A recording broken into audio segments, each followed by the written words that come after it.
हर काम देश के नाम. देवलाली येथील एअरफोर्स स्टेशनवर आकाशगंगा टीमचा एअर शो 31 ऑक्टोबर रोजी साजरा.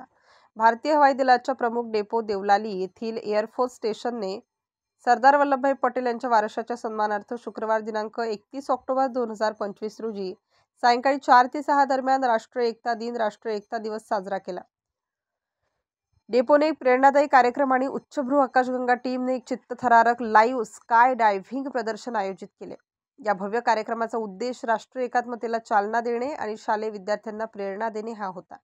विंग कमांडर एस दत्ता यांच्या नेतृत्वाखालील आकाशगंगा टीमने डेपोच्या आकाशावर भारतीय तिरंगा रंगवताना प्रेक्षकांना आश्चर्यचकित केले. आकाशात आकाशगंगा टीमने एकता दिन ध्वज आणि हवाई दलाचा ध्वज देखील फडकवला.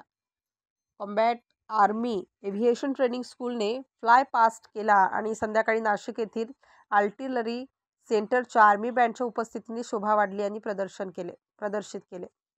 हा नेत्रदीपक कार्यक्रम जवळच्या परिसरातील विद्यार्थ्यांनी, ग्रामस्थांनी पाहिला. त्यांच्या चेहऱ्यावरील आनंद आणि उत्साह या कार्यक्रमाच्या यशाचे प्रतीक होता, ज्याचा उद्देश तरुण पिढीला प्रेरणा देणे हा होता.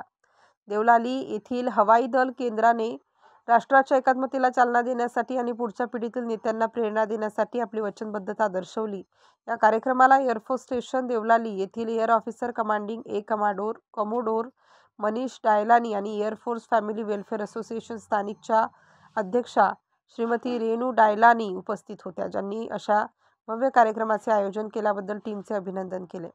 एअर कमांडोने राष्ट्रीय एकात्मतेच्या मोठ्या ध्येयाला चालना देताना देवळाली कॅम्प येथील केंद्रीय विद्यालय नंबर 2 साऊथ एअरफोर्स डॉक्टर गुजर सुभाष हायस्कूल देवलाली, बांध स्कूल देवलालीचे विद्यार्थी आणि नागरिकांसाठी एक संस्मरणीय अनुभव निर्माण करण्याच्या टीमच्या प्रयत्नाचे कौतुक केले आणि देवलालीच्या स्कीमध्ये एक नेत्रदीपक शो सादर केल्याबद्दल त्यांनी आकाशगंगा टीमचे अभिनंदन केले.